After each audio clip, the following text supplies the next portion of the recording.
Ei, pessoas, tudo bem com vocês? Para quem não me conhece, eu sou Luciane.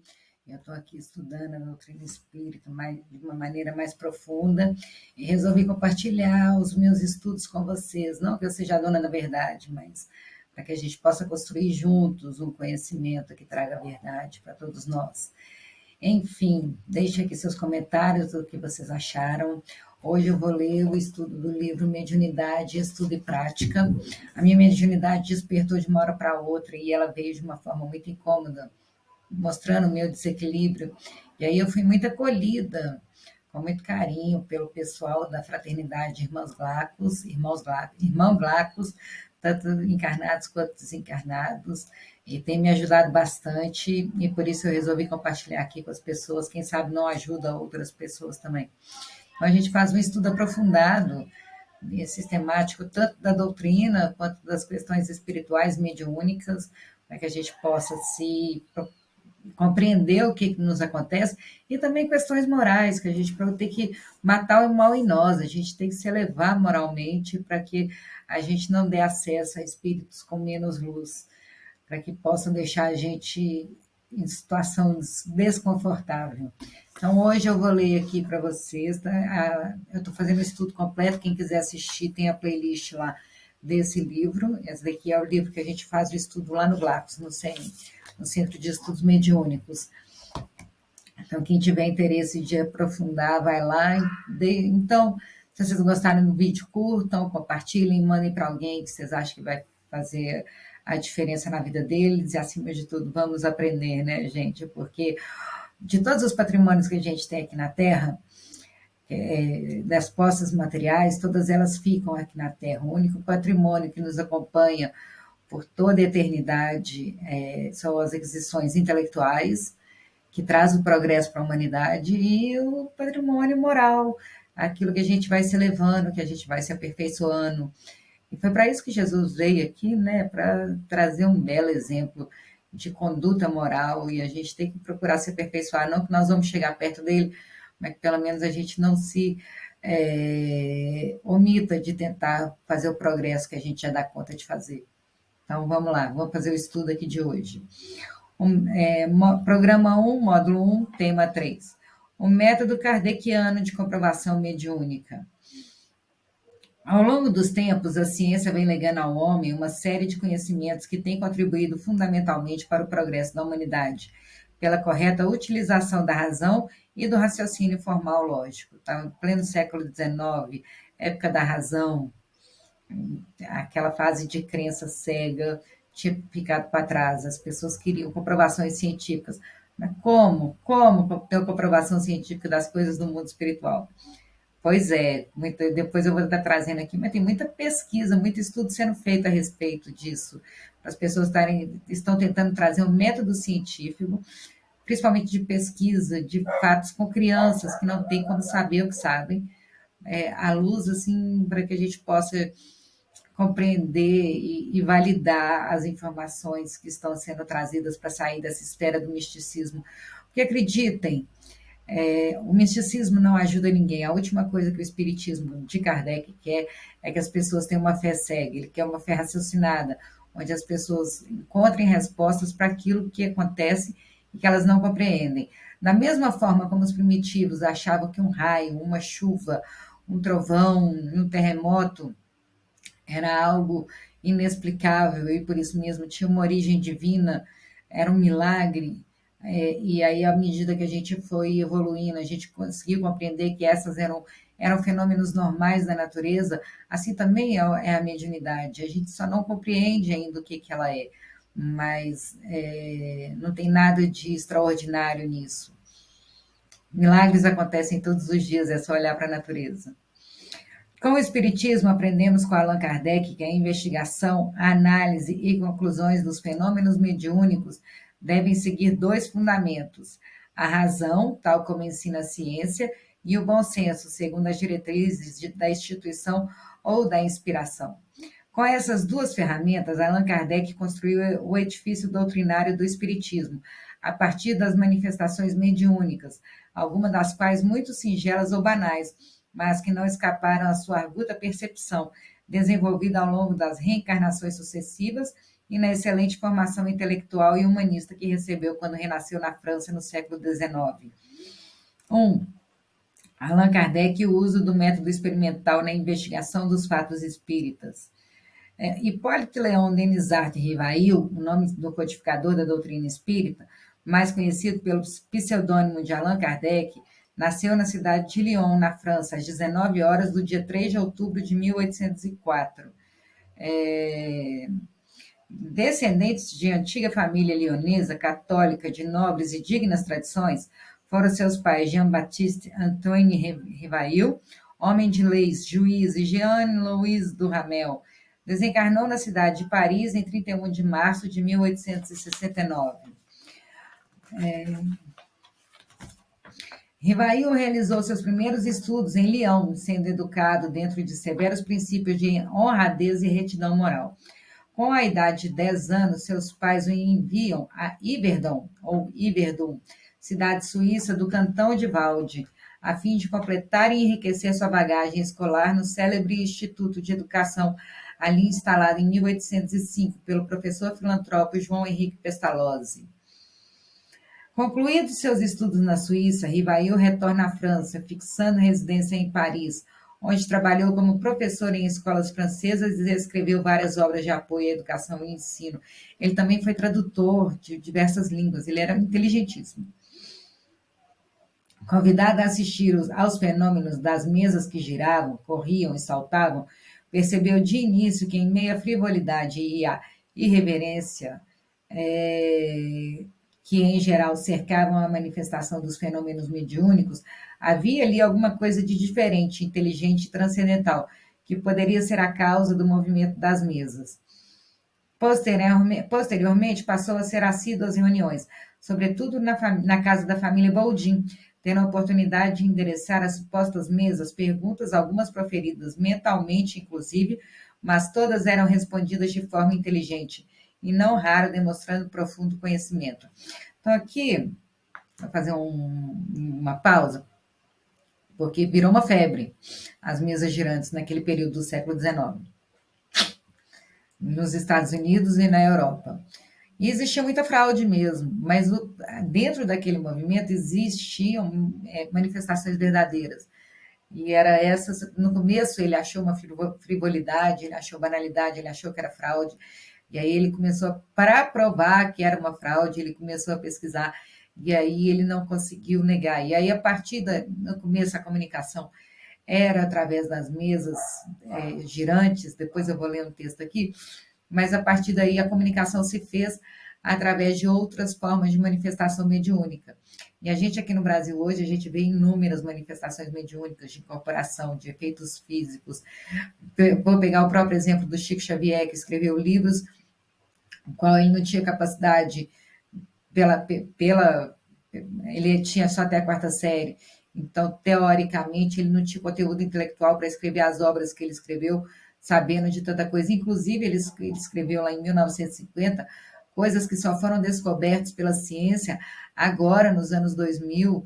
Lá em 1950, ele já falou de uma tecnologia que hoje é o celular que a gente usa. Então, existem manifestações verdadeiras da mediunidade, mas também existem muitas pessoas que se aproveitam da boa vontade das outras e são fraude. Mas o espiritismo sério, verdadeiro, é o mais interessado em desmascarar as fraudes, porque enquanto as pessoas utilizarem da boa-fé dos outros para poder ganhar dinheiro e fazer do espiritismo um entretenimento para poder distrair as pessoas ou para poder ganhar dinheiro, isso desconsidera e desqualifica as obras sérias, as reuniões sérias, e que a gente estuda a doutrina espírita à luz do Evangelho de Jesus, que a gente tenta se aperfeiçoar e elevar moralmente. E só quem tem uma experiência mediúnica, seja de obsessão, seja de cura espiritual, que existem curas milagrosas, que as pessoas em hospitais espirituais, os médicos não conseguem explicar. Existe uma força além que nos rege, nos governa. É só olhar para a natureza, gente, pelo amor de Deus, a natureza é perfeita demais. Se a Terra fosse 2 centímetros afastada do Sol do jeito que é, a vida não existiria da forma que é. o ar, as plantas respirando para que a gente possa ter o oxigênio para poder respirar, e elas usando o nosso gás carbônico para poder produzir oxigênio, e a gente usando o oxigênio para poder produzir gás carbônico para elas. Então, assim, a natureza é perfeita demais. A gravidade, já imaginaram se não houvesse a gravidade, a gente iria sair flutuando pelo espaço afora. Então, as leis naturais, elas são muito perfeitas.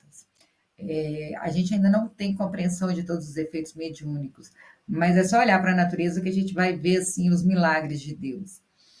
E a questão dos espíritos, só quem teve uma manifestação mediúnica, só quem participou de alguma coisa inexplicável para conseguir compreender, mas mesmo aqueles que não tiveram. Só de ler as obras do Chico Xavier, a gente já. E a grandeza dele, né? O conhecimento que ele tinha, ele não justificaria ele escrever livros naquela época, não tinha internet. Hoje em dia é fácil para a gente ter informação. Mas ele, talvez as pessoas não saibam, ele era muito pobre mesmo. Mas como ele veio aqui para a causa espírita, ele era um espírito muito nobre, muito elevado, naquela época precisava trazer para as pessoas que um materialismo muito forte, que precisava desmistificar o materialismo, trazer valores espirituais elevados. Qualquer pessoa que escreve um best-seller recebe milhões. Ele escreveu vários best-sellers e ele doava tudo que ele recebia para a caridade. Então, assim, além de muito o conteúdo não ser compatível com a educação formal que ele teve, era de uma grandeza moral gigantesca. Existem casos e casos do Chico que as pessoas contam que é assim, a gente dá gargalhada. E é impensável para uma pessoa comum. Então, existe muita fraude, com certeza existe, muita gente aproveita da boa fé das outras pessoas. Mas aqui, esse método que Kardec estava estudando era justamente, ele foi pesquisar as fraudes e ele se apegou a comunicações sérias. Ele descobriu que existia sim uma comunicação verdadeira, apesar das fraudes. E foi nessa comunicação verdadeira que ele se apegou. À medida que se inteirava do assunto, muitas indagações surgiram, naturalmente, e aplicando o método experimental ou racional, Kardec procurava conhecer a fundo o significado desses fenômenos, como esclarece em obras póstumas. Apliquei essa nova ciência, como fizera até então o método experimental. Nunca elaborei teorias preconcebidas. Observava cuidadosamente, ele comparava as respostas. Ele nunca pegava a resposta de um médium e dava como certo. Ele pegava várias respostas, e muitas vezes respondida por crianças, e eram respostas que as crianças, de questões profundas, que as pessoas passam a vida inteira estudando, e que as crianças não tinham condição de respondê-las. Ele comparava a resposta dos médios e aquelas respostas parecidas. Ele ia lá e formulava a resposta. Comparava, deduzia consequências dos efeitos, procurava remontar as causas, por dedução e pelo encadeamento lógico dos fatos, não admitindo por válida uma explicação, senão quando podia resolver todas as dificuldades da questão. Compreendi, antes de tudo, a gravidade da exploração que iria empreender. Percebi naqueles fenômenos a chave do problema tão obscuro e tão controvertido do passado e do futuro da humanidade. A solução que eu procurara em toda a minha vida. Era, em suma, toda uma revolução nas ideias e nas crenças. Era preciso, portanto, andar com maior circunspecção e não levianamente.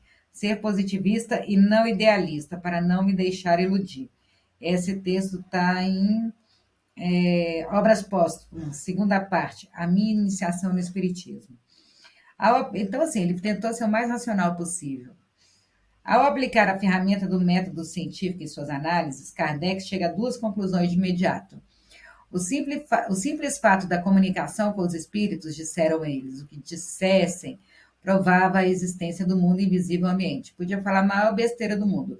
Só de já haver a comunicação provava a existência de um mundo invisível, que a gente não consegue chegar, a gente não consegue visualizar.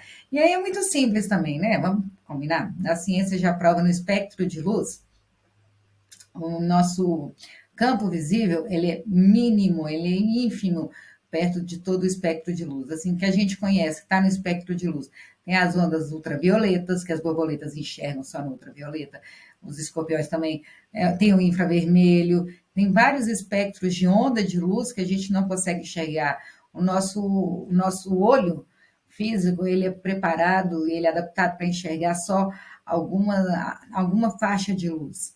E não é porque a gente não consegue enxergar que não existe. E os espíritos são outra frequência, outra vibração, que o nosso olho não está adaptado para enxergar, mas só pelo. E outros animais enxergam, mas só pelo fato que a gente não enxerga não significa que eles existem. E só deles se comunicarem já dá prova da sua existência.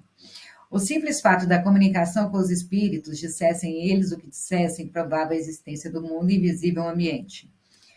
O segundo ponto, não menos importante, era que aquela comunicação nos permitia conhecer o estado desse mundo, seus costumes. No livro A Gênese, ele reafirma como realizou o trabalho de investigação dos fenômenos mediúnicos e as conclusões obtidas, em seguida publicadas nas obras básicas da codificação espírita. Como meio de elaboração, o espiritismo procede exatamente da mesma maneira que as ciências positivas, isso é, aplicando o método experimental. Quando fatos novos se apresentam que não podem ser explicados pelas leis conhecidas, ele os observa, compara, analisa e, remontando os efeitos às causas, chega à lei que os preside. Depois, lhe deduz as consequências e busca as aplicações úteis. Não estabeleceu nenhuma teoria preconcebida, assim não estabeleceu como hipótese a existência e a intervenção dos espíritos. Ele não chegou assim, tem espírito falando e eu vou provar. Ele chegou falando, querendo entender o que era aquilo ali que estava acontecendo. Não estabeleceu como hipótese a existência e a intervenção dos espíritos, nem o perispírito, nem a reencarnação, nem qualquer dos princípios da doutrina. Concluiu pela existência dos espíritos, quando essa existência ressaltou evidente da observação dos fatos, procedendo de igual maneira quanto aos outros princípios. Em suma, não foram os fatos que vieram depois confirmar a teoria. A teoria é que veio subsequente explicar e resumir os fatos.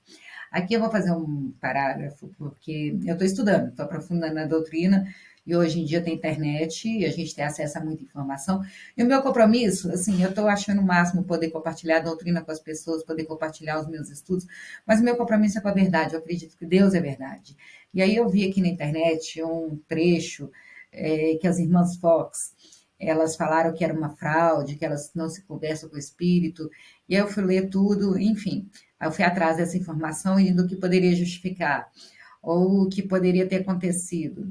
Eu já vi efeito mediúnico, eu já vi pessoas falando de coisas a meu respeito que não teria como elas saberem. Eu estou com a mediunidade aflorada, às vezes vem fatos do futuro que não tem como eu saber. Quem nunca teve uma intuição que vai pressente o que vai acontecer ou como deveria agir?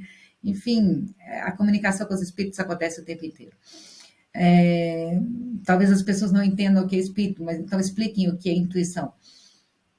Mas teve um comentário aqui na internet falando que as irmãs Fox, onde começou nos Estados Unidos, falaram que elas eram muito crianças e elas foram.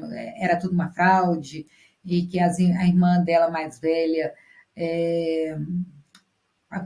usou elas para poder ganhar dinheiro e elas estavam muito ressentidas com a irmã mais velha. Inclusive falou isso, que a irmã casou com um homem rico e não estava nem aí para elas. Mas acontece, eu fui atrás dessa história. E acredite, quem quiser. Primeiro, mediunidade. A mediunidade, a pessoa não nasce com mediunidade durante a vida e morre com ela. Alguns sim, mas a mediunidade ela pode existir só em determinado da vida da pessoa e depois ela parar de funcionar.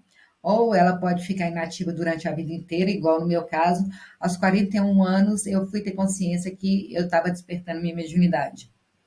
Antes ela não, eu não tinha consciência dela. Então ela pode despertar em algum momento. Ela pode ser a vida inteira, como ela pode ser pontual, dependendo da nossa missão e do bom uso que a gente está fazendo. De qualquer forma, nesse depoimento das irmãs Fox, eu percebi um ressentimento muito grande pela irmã mais velha. A diferença entre elas era de mais de 20 anos. E o que acontece? A primeira manifestação mediúnica, a irmã não estava presente, a irmã morava em outra casa. E aí, a primeira manifestação das mesas. E Aí elas, com medo dos espíritos que estavam se comunicando com elas na casa dos pais, foram morar com com a irmã. E aí depois foi todo o que aconteceu, das manifestações, enfim. Mas, aqui, olhando à luz da doutrina espírita, qual que era a metodologia das mesas girantes? Primeiro começou com as mesas girantes, que era das irmãs Fox. Aí ganhou fama na América e depois foi para a Europa. Existia, sim, muita fraude. Existia, existe até hoje, mas a doutrina espírita é a mais interessada em provar que era fraude. Tanto é que Kardec viu muitos casos de fraude, mas ele viu casos verdadeiros e foi onde que ele resolveu estudar. Então, de maneira comum, as sessões típicas das mesas girantes do século XIX se davam da seguinte maneira.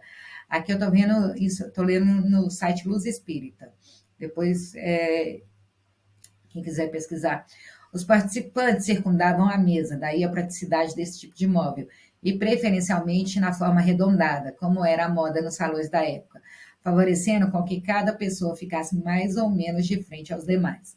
Geralmente, as pessoas se davam as mãos no intuito de formar uma espécie de corrente energética, mantendo-as um pouco acima do móvel. Porém, em outras reuniões, o recomendado não era esse entrelaçamento, mas sim cada indivíduo deixar suas mãos, ou somente a ponta dos dedos, sobre a mesa, a fim de transmitir o magnetismo pessoal para a mesa.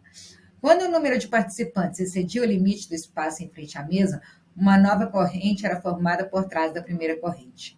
Em certos casos, por uma razão qualquer, sugeria-se a alternância de gênero entre os membros que formavam a corrente.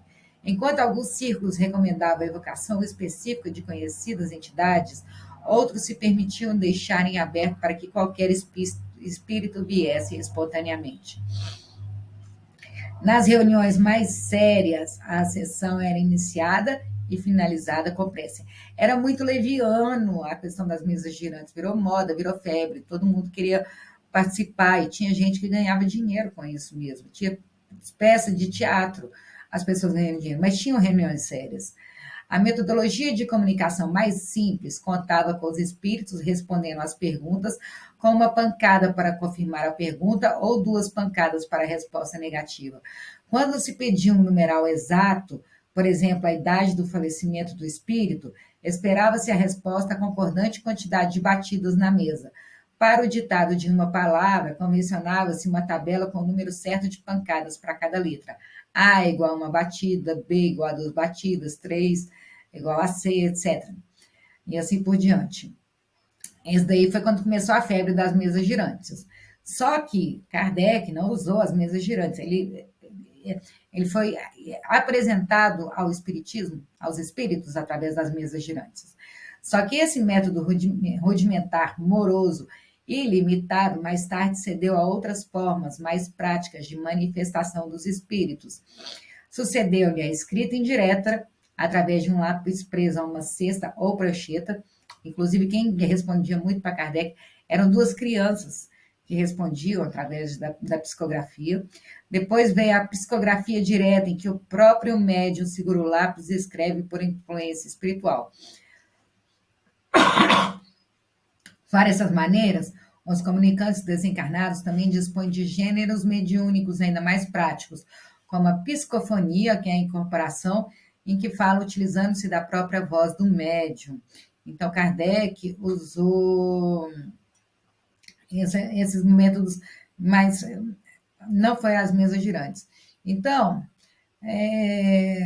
com efeito, a obra kardeciana compreendeu bem as consequências das manifestações espirituais advindas inicialmente através da fenomenologia das mesas girantes, extraindo daí a mais sublime versão doutrinária da nova revelação, como assinala um artigo da Revista Espírita, que homenageia o codificador do Espiritismo logo após a sua desencarnação.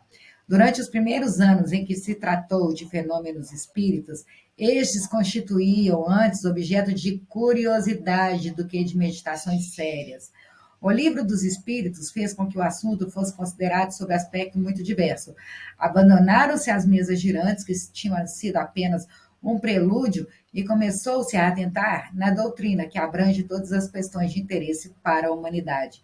Então, a partir do momento que o Kardec trouxe a doutrina, ele codificou, ele foi lá no método científico e trouxe a resposta dos espíritos para questões morais mais elevadas, aí sim as mesas foram abandonadas e foram olhadas questões mais aprofundadas. E aí, assim, a questão é com as irmãs Fox. Mas as médias que serviram para esse trabalho, para o Kardec, para ele fazer a codificação, a psicografia e a psicofonia, foram inicialmente as jovens Caroline e Julie Boldin, respectivamente com 16 e 14 anos. É assim, se a gente pegar o livro dos Espíritos, o livro dos Médios, o Evangelho segundo o Espiritismo, não foram só elas. Houve aqui aquele trabalho de comparação que eu trouxe no começo, que eu li no início, mas são respostas muito complexas para que crianças pudessem dar. Até a gente, a resposta, o que é Deus? A causa primária de todas as coisas, falando do infinito, são respostas muito complexas, muito elaboradas para que crianças pudessem explicar. Dá-se Deus pelo infinito, mas vocês nem compreendem o que é infinito e estão querendo compreender Deus por outra coisa que vocês não compreendem. Onde que uma criança de 14, 16 anos iria dar uma resposta dessa? Então, assim, isso entre uma, né? Uma entre várias. São respostas de conteúdo moral elevadíssimo. Então, quem codificou, quem ajudou, as médios que ajudaram o Kardec a codificar, não foram os irmãos Fox, foram inicialmente as jovens Caroline e Julie Boldin, respectivamente com 16 e 14 anos, as quais mais tarde se juntou a Celine Jaffé, com 18 anos à época, e a senhorita Hermance Defoe, 14 anos na época, assim, meninas. E hoje em dia, uma criança de 14 anos, uma adolescente de 14 anos, tem muito mais informação do que naquela época. Ali a educação era muito rígida, principalmente mulheres, nem todas tinham acesso a livros, a educação era muito rígida e eu não tinha o conhecimento que tem hoje. Que teria como a irmã Defoe, 14 anos na época, que teria como guia espiritual São Luís no processo de revisão do livro. Após o primeiro esboço, o método das perguntas e respostas foi submetido à comparação com as comunicações obtidas por outros médiuns franceses, no total de mais de 10 nas palavras de Kardec, cujos textos psicografados contribuíram para a estruturação do texto. Então, essas médiuns principais receberam as respostas, depois eles receberam mais respostas de outros médiuns, e a partir daí foi comparando as respostas. E aqueles que não era comum a vários médios, não era comum a resposta. Médios que não se conheciam, não era comum a vários deles, não entrava na resposta, era o processo de dedução que ele fazia. E na época era difícil achar médios de incorporação, médios de psicografia, e aí ele foi trazendo isso, mas foi sendo construída aos poucos. A resposta não veio só de um único médium, foram de vários médios. Segundo Canuto de Abreu, na página 7 do livro, o primeiro livro dos Espíritos, a segunda edição francesa foi lançada em 18 de março de 1860, tendo o livro dos Espíritos, naquela reimpressão, sendo revisto quase como um trabalho novo, embora os princípios que hajam sofrido nenhuma alteração, salvo o pequeníssimo número de exceções para que são antes complementos e esclarecimentos que verdadeiras modificações. Para essa revisão, que revisou tudo, só que os conceitos morais ficaram os mesmos, Kardec manteve contato com grupos espíritas de cerca de 15 países da Europa e das Américas. E ele comparava todas as respostas, aquela que era, e as respostas eram quase todas muito parecidas. Depende da evolução do espírito que acompanhava o médium, deixar isso bem claro. Isso acontece até os dias de hoje. Allan Kardec, o uso da intuição na investigação dos fatos espíritas.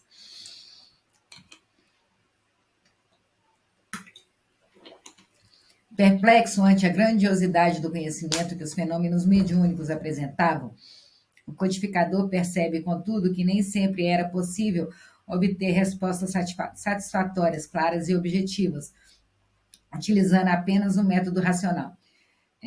Teve, então, a feliz ideia de associar a metodologia científica, instrumentos da percepção extrasensorial, como diríamos nos dias atuais. Guiando-se pela intuição, faculdade que lhe era bem desenvolvida, definiu um inovador método racional intuitivo de investigação do fenômeno mediúnico. A intuição, diga-se de passagem, é uma modalidade ou aptidão psíquica muito comum no ser humano em geral, tá vendo? A intuição Expliquem a intuição, então, como é que todos nós temos intuição, alguns mais aflorados, outros menos, mas como é que a gente explica de conseguir intuir, de ter uma premonição de um evento futuro? É uma modalidade de aptidão psíquica muito comum no ser humano em geral, nos médios em particular, em especial nos psicógrafos e psicofônicos. Surge na mente como uma lembrança de ideias ou acontecimentos anteriormente conhecidos do encarnado, quando este se encontrava no estado de sono e sonho. A intuição manifesta-se também quando o médium consegue captar mentalmente e de forma sutil ideias e sentimentos transmitidos pelos espíritos. Assim, o médium intuitivo escreve o pensamento que lhe é sugerido instantaneamente sobre um assunto determinado e provocado. Os espíritos conversam conosco através da intuição. O tempo inteiro eles vão nos orientando. O que a gente deve fazer, o que a gente não deve fazer. Então, assim, a intuição é um mecanismo que o mundo espiritual se utiliza para falar conosco o tempo inteiro. E quem nunca não ouviu sua intuição e quebrou a cara, né? 3. O método racional intuitivo de comprovação mediúnica. Proposto por Allan Kardec para a interpretação dos fenômenos mediúnicos, o método racional intuitivo é a hábil associação de instrumentos científicos de observação, registro e processamento de dados com os recursos da intuição, a fim de elaborar uma ou mais conclusões a respeito de um fato ou acontecimento. No início de suas pesquisas, o codificador utilizou o método racional intuitivo para melhor compreender a origem e razão de ser das manifestações mediúnicas que ocorriam abundantemente na sociedade da época. Mais tarde, esse método foi aplicado, dentre outros, para a classificar e qualificar a faculdade mediúnica. Nem todos os médios que entravam em contato com ele tinham uma qualidade moral, eram elevados. Então, primeiro ele qualificava a qualidade mediúnica, a faculdade mediúnica. B. Entender o papel dos médios na comunicação mediúnica, sua influência moral e do meio onde vivia, as contradições mediúnicas, falsas e verdadeiras e as mistificações. Então, aqui ele estava querendo entender qual era o papel do médium nas respostas. Até que ponto a formação dos médios interferia nas respostas que ele dava. Ele sistematizou isso, ele classificou isso antes de escrever a doutrina espírita. E também, isso daí é muito importante, a questão de saber se era fraude ou não, a sua influência moral e do meio onde vivia, se a pessoa iria se aproveitar e também se ele tinha capacidade de dar aquelas respostas, as contradições mediúnicas, as respostas que eram dadas diferentes por a mesma resposta, mesma pergunta, várias respostas diferentes, ele analisava essas contradições, e falsas e verdadeiras, então essas contradições que eram falsas e verdadeiras, e também as mistificações daquelas pessoas que falavam que eram médiuns e na verdade não eram, ou de espíritos mistificadores, na época eu acho que ele não sabia disso, mas que estavam querendo dar informações truncadas, porque desde o começo o espiritismo ele foi muito atacado pelas pessoas no mundo físico, mas também por espíritos que não queriam que viesse, que essa doutrina fosse revelada, que as pessoas tivessem o conhecimento no mundo espiritual, porque eles agem a nossa revelia, eles fazem e acontece conosco. Então, explicar a relação espírito-médium, a ação anímica do médium, anímica é o que é do nosso consciente, até que ponto que o nosso consciente, o nosso inconsciente, animismo é inconsciente, está influenciando as respostas que eles estavam trazendo. A ação anímica do médium necessária e desnecessária. D. Definir tipos e graus de influência dos espíritos no mundo físico. Então, ele classificava os espíritos também que estavam dando resposta, ele só pegava a resposta dos espíritos mais elevados.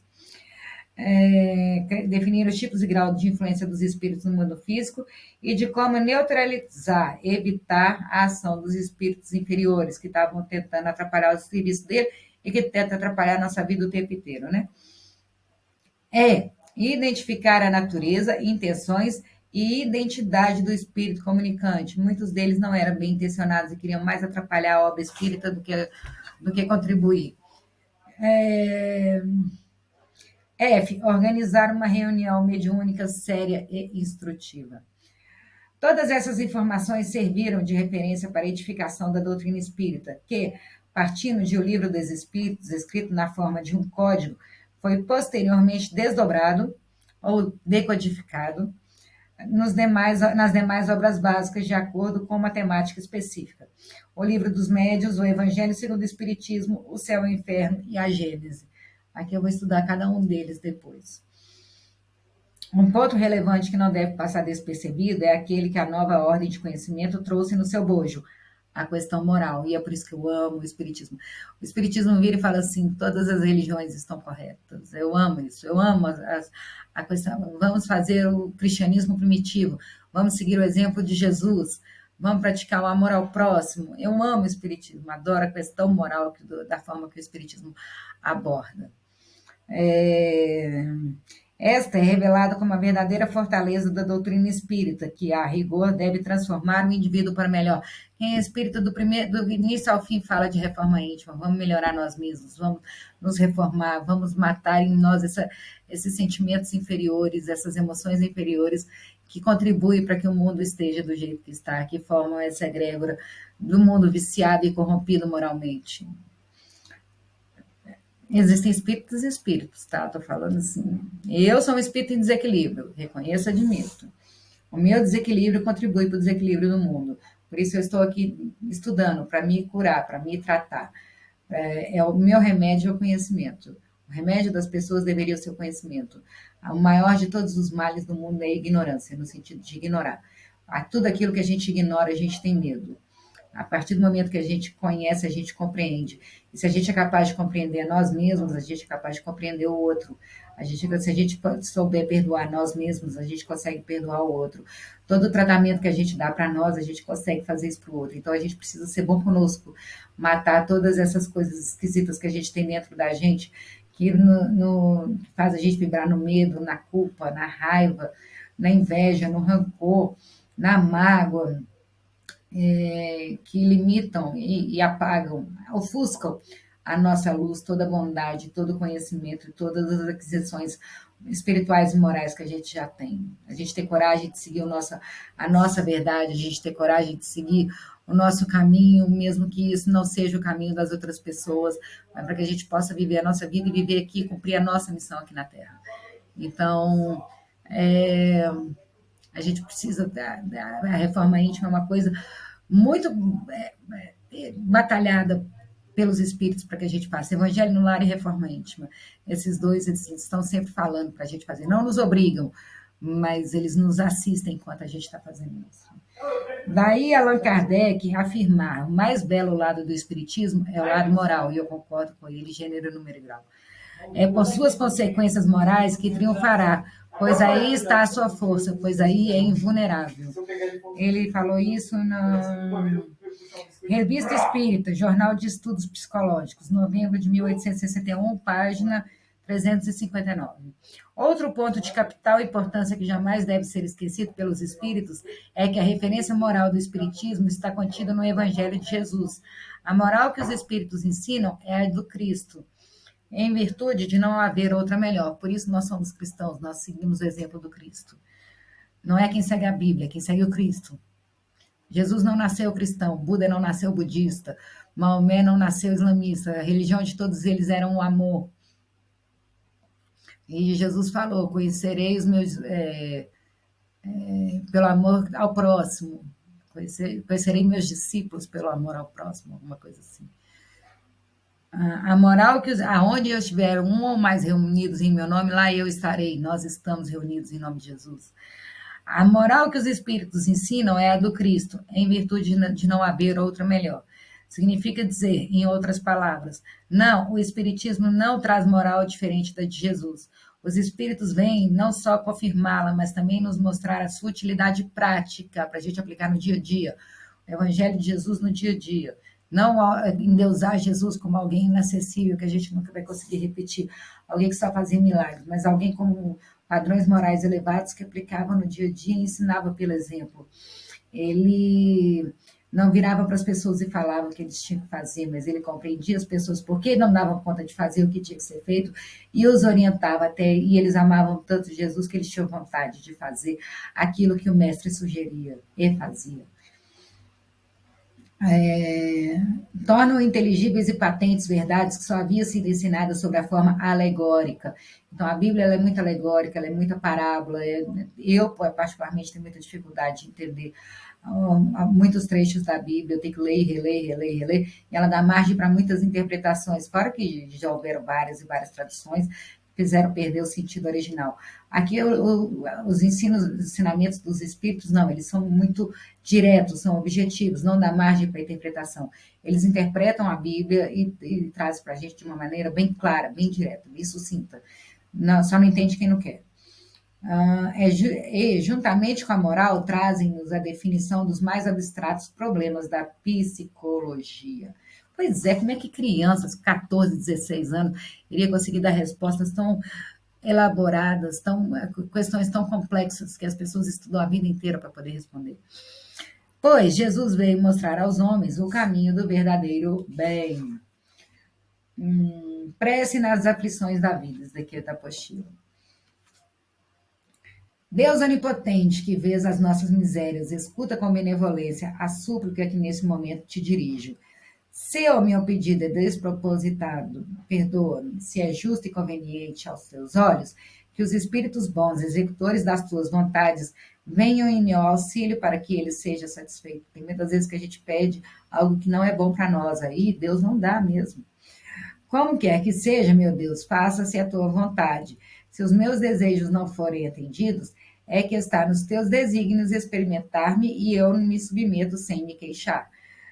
Faze que eu não seja tomado por nenhum desânimo e que nem a minha fé, nem a minha resignação sofram qualquer abalo.